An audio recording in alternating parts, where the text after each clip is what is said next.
Rhipsalis cereuscola pose le problème pour connaître exactement son pays d'origine. On le retrouve en Amérique latine, en Afrique, mais aussi à Madagascar. C'est une plante épiphyte qui prospère sur des arbres, mais toujours en zone semi-aride. Quand on débute la culture avec cette espèce, on est un peu désorienté. En général, on achète cette plante sous forme de petites touffes, dont les tiges sont formées de petits articles de 1 à 2 cm de longueur sur 2 mm de diamètre, où chaque bout d'article se termine par une toute petite touffe de petits aiguillons, très fins et souples, et l'ensemble est du plus bel effet.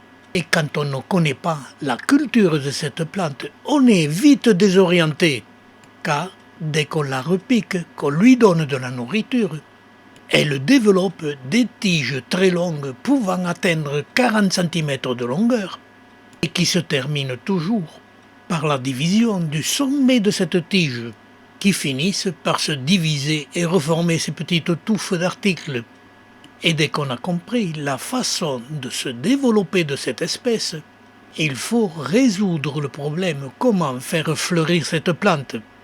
Première remarque que je fais, il ne faut jamais oublier que cette plante est épiphyte.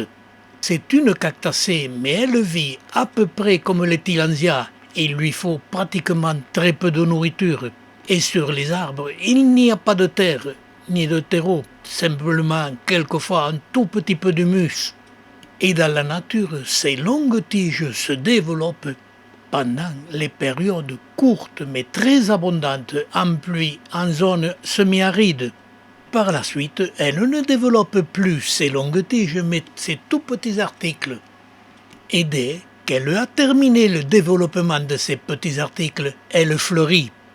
Et la floraison peut devenir annuelle et très abondante en reproduisant ce qui se passe dans la nature.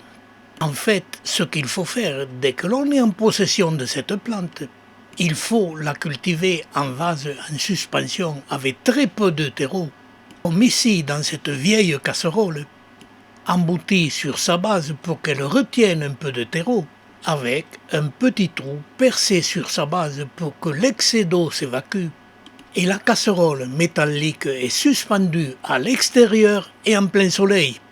On retrouve là la méthode de Paul Sempie qui cultivait toutes ces plantes en boîte métallique, ce que l'on appelait à l'époque culture en gamellose.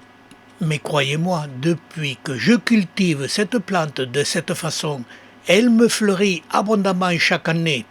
Je terminerai en disant, pour avoir une belle potée de cette espèce, il faut la cultiver en suspension, au début avec un peu d'humus, pour qu'elle se développe abondamment au début pour avoir une belle potée, et par la suite la mettre dehors en plein soleil et l'oublier.